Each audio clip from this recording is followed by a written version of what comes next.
Okay, so today we have Harry Chapin and A Better Place to Be. So the last time I reacted to Harry was last July. I listened to Taxi. Of course, I know of Cats in the Cradle. So I believe this is the third song I've ever heard by the man.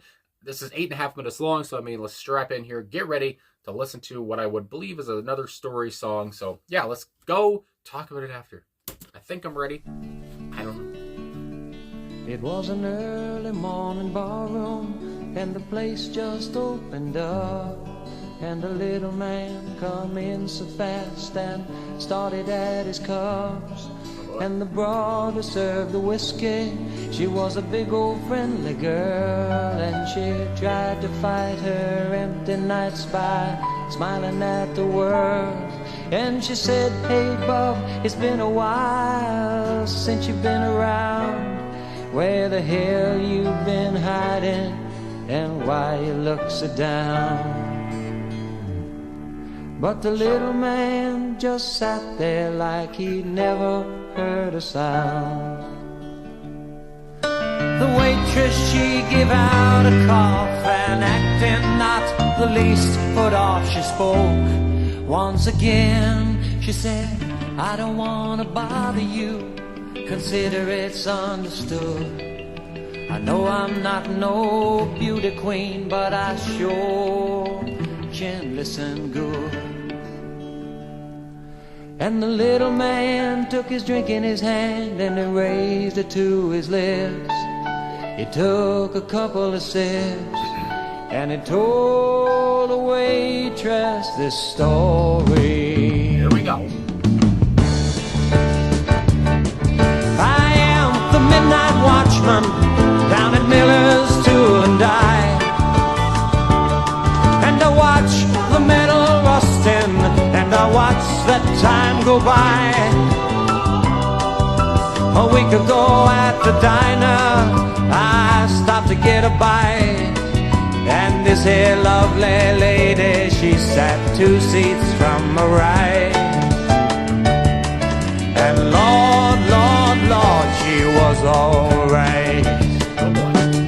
Oh, she was so damn beautiful that she'd warm a winter frost. But she was long past lonely and well nigh on the lost. Now I'm not much of a mover or a pick-em-up easy guy, but I decided to glide on over and give her one good try. And Lord, Lord, Lord, she was worth a try. Damn. Tongue-tied like the schoolboy, I stammered out some words, but it did not really matter much, 'cause I don't think she heard. She just looked clear on through me to a space back in my head, and it chained me into silence as quietly she said, "If you want me to come with you, then that's alright with me, 'cause I know I'm going nowhere, and anywhere's a better place to be." There it is.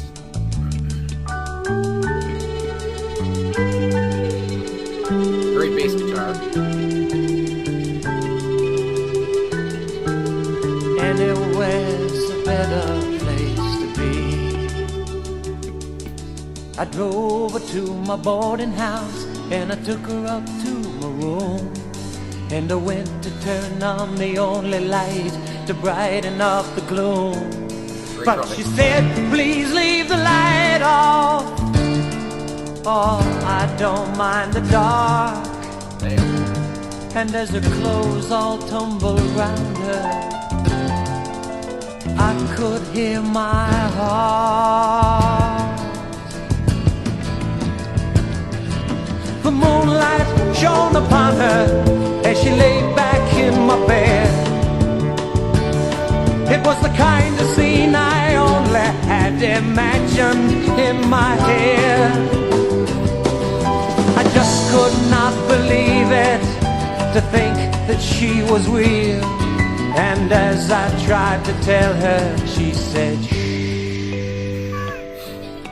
I I know just how you feel. My God. And if you want to come here with me, then that's alright with me. 'Cause I've been oh so lonely. Loving someone is a better way to be.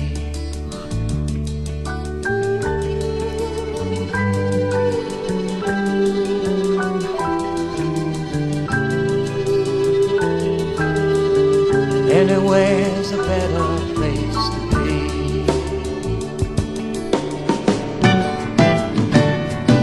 The morning comes so swiftly, but I held her in my arms.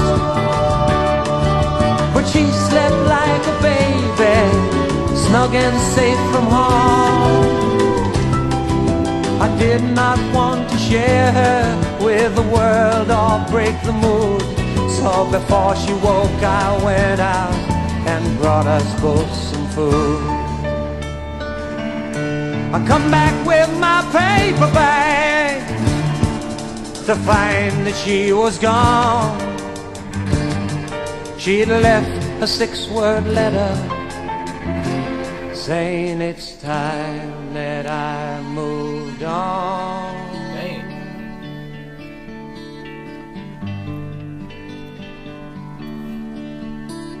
The waitress took her bar rag and she wiped it across her eyes. I guess so. And as she spoke, her voice came out as something like a sigh. She said, I wish that I was beautiful, or that you were halfway blind. And I wish I weren't so doggone fat. I wish that you were mine. And I wish that you'd come with me when I leave for home. For we both know all about loneliness and living all alone. And the little man looked at the empty glass in his hand, and he smiled a crooked grin. He said, I guess I'm out of gin, and I know we both have been so lonely. And if you want me to come with you, then that's alright with me. 'Cause I know I'm going nowhere, and anywhere's a better place to be.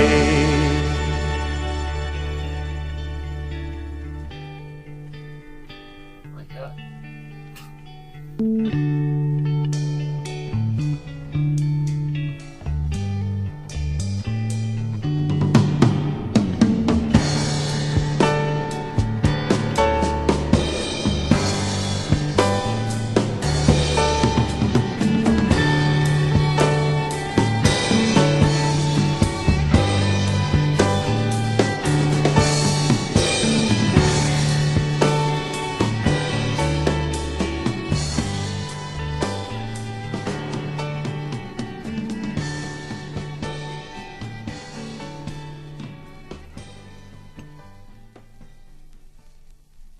There it goes.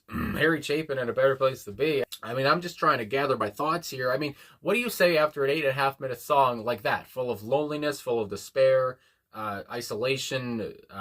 It's bleak, but also there's a sense of hopefulness in there too, especially near the end of the track.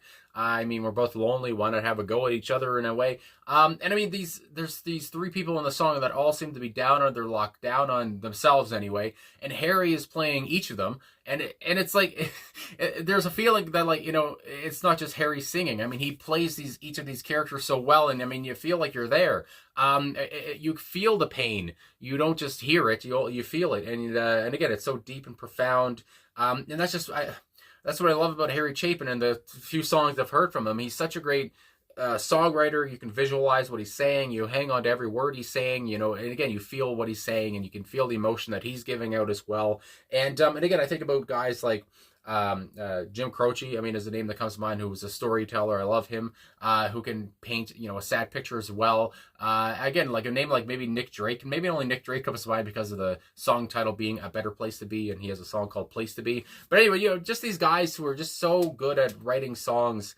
These guys who were, I guess I should say, good at writing songs that were just hit you in your heartstrings and just get you. And I mean, again, this is relatable, I'm sure, for many people. Not even, I don't know, it doesn't have to be the same kind of situation here where you're at a night out with a beautiful girl and then she leaves in the morning and you're telling it to a waitress, and then all of a sudden you're going to, you and the waitress are going to go home together. But, I don't know, just that feeling of lost love, I guess, that feeling of being hopeless, that feeling of living in a small town, whatever. That's what I get anyway, this being a small town. And just feeling so sad and feeling so down all the time. And not feeling like you're gonna have anywhere else to go. You have nothing in your future, perhaps, and and just like, well, why not try this? Since I have nowhere else to be. I mean, yeah, just he just did such a great job of conducting this, I guess you would say, of getting these feelings across. And yeah, I mean, again, you could it's so passionate and it's so real and it's so honest, and I just love it so much. And his voice, Harry is it's a friendly voice, I guess I would say, and at points, it's a voice that reminds me of something like. It's like a mix of Meatloaf and like Elton John in a way, and I don't know if that sounds weird or what. I don't know, but it's just, I don't know, when he would like kind of not yell, but like I guess raise his voice a little bit. I don't know why, but it reminded me of like Elton John. I don't know why that came to mind, but either way, that did. And but at the same point, his voice is pretty not deep or whatever, but he has a kind of a growl to him, I guess you might say. But anyway, yeah, you can just feel his passion, like I said, and just how raw everything is, and just how. He really wants things to change or whatever. He's tired of this kind of life. I mean, that really comes across. But anyway, I do want to mention the personnel here, because the personnel, I mean, these guys did such a great job behind him, and the great backing vocals on the track too, which were kind of haunting, but hauntingly sad, I guess, in a way too. And the bleak is the word that keeps coming to mind. But anyway, and again, just Harry, again, he sounds so friendly and just so honest. And I mean, he comes across like a true friend. And it's someone that you just feel bad for here in the song anyway, even though he's not the guy in the song, I guess, it's different people, but either way, he gives them a great voice. John Wallace on bass and vocals, guitar, not vocals, guitar, but John Wallace on bass and vocals, Harry Chapin, of course, on guitar and vocals. And again, there, I guess, John Wallace, and also Ron Palmer on lead guitar and vocals. So I would imagine, I guess, John and Ron, and I guess Harry too, are doing backing vocals on the track. Again, just, I don't know. It gave it like an angelic feel. I just loved how enchanting the backing vocals were at points, and just how it gave it an extra oomph, Tim Scott on cello, and this is for the whole album that this song was on, Sniper and Other Love Songs. So I do believe there was a cello on here, because I love the use of the cello and the bass work as well, like I said, from John Wallace. And I did say that at one point, that I just love the bass work, because it just added to the moodiness, I guess you would say, just added to how downtrodden these guys all seemed in the song. Anyway, Steve Chapin, of course, on keyboards too. And the use of the keyboards too. I mean, it gave kind of a jaunty feel at points, but again, they were very moody and added to, again, the sadness, I guess, you felt throughout the track. And then, of course, Russ Kunkel. Loved the last name again, on drums and percussion. And I loved how at points he played very light. He was very quick with his sticks, I guess you would say. And I really enjoyed that. And again, they were just playing for the song, of course, and just playing for the mood here, just playing for the emotion. And they let Harry's voice, take center stage. But at the same time, they were very good behind him, and they just created such a I guess, again, enchanting, you might say, or just a great background to what a tragic song this kind of was at points. But anyway, let's get into these lyrics now. And again, there's a lot of lyrics, so we'll see how long this video gets, but either way, I'm going to go through some of them. It was an early morning bar room, and the place just opened up, and the little man came in so fast and started out his cups. And the broad who served the whiskey, she was a big old friendly girl, and she tried to fight her empty nights by smiling at the world. And she said, "Hey, Bub, it's been a while since you've been around. Where the hell have you been hiding, and why you look so down?" But the little man just sat there like he never heard a sound. And then we go into the pre-chorus. But I just want to say, to get through that whole verse, is to talk about all of it. Obviously, I mean, they just opened up the bar, and here comes this guy automatically. I mean, I know some of these people. I know, some of my parents' friends who have been like this, and some of them aren't with us anymore. They're gone. But, right when the bar opens up, and here he comes, it's getting started at his cups. Obviously, he's going through something. He's perhaps an alcoholic, that comes to mind too. And you have the broad here who's serving him, who obviously knows him. He seems to be a frequent customer here. She's down on her luck too, the big old friendly girl, and just love how that detail, I guess, and that comes up again near the end of the track. Obviously, try to smile, smile through the pain. Obviously, she's not happy with her life either. And he, asking him, where you been? Yeah, I haven't seen you around. And he just kind of ignores her. But she did, I like, the waitress, she gave out a cough and acted not the least put off. She spoke once again. She said, I don't want to bother you. Consider it's understood. I know I'm no beauty queen, but I sure can listen good. Again, and just how she's saying, I don't know, she's not taken aback by him not answering. She's not mad about it, whatever. She's just like, okay, well, obviously, seems like he's going through something or whatever, but I can listen good. And then here comes the little man. Again, I just love that she wasn't, she didn't care that he didn't answer. She's just like, okay, let me just ask one more time. The little man took his drink in his hand and raised it to his lips. Again, the detail here, and you just see every emotion that he's talking about in the song here. You can just visualize it in your head. He took a couple of sips and he told the waitress this story. And I just love how Harry basically introduces the story we're about to hear. I don't know, just not breaking the fourth wall, but just saying he told her this story. And here we go. Second verse. I'm the midnight watchman down at Miller's Tool and Die, and I watch the metal rusting, and I watch the time go by. Again, just talking about, this job is like watching paint dry. It's a boring job. I'm the midnight watchman, not much going on. A week ago at the diner, I stopped to get a bite, and there was this lovely, my God, and this here lovely lady, I can't talk. She sat 2 seats from my right, and Lord, she was all right, and obviously she was all right. He had, it looks like he was smitten with her. And I don't know, when he says she sat 2 seats from his right, I'm thinking this diner, I would think like an empty kind of diner, or that's what comes to my mind, and she sat 2 seats from his right, like she didn't have to sit that close to him. So I feel like to her, maybe she was drawn to him as well. That's what comes to my mind. Third verse, oh, she was so damn beautiful that she'd warm a winter frost, but she was long past lonely and well nigh unto lost. Now I'm not much of a mover or pick 'em up easy guy, but I decided to glide on over and give her one good try. And Lord, she was worth a try. Again, obviously he's never picked up a woman, whatever, he's not into that. But this woman was something else, and he had to give it a try. And Lord, was she worth a try? I just love that kind of word choice, I guess, or just that kind of talk. Lord, was she worth a try? I don't know. It just seems kind of old school talking, I guess. And I guess the song was from the 70s, so it comes across as such. Tongue tied like a schoolboy. Again, I stammered out some words. It just, it kind of makes me laugh.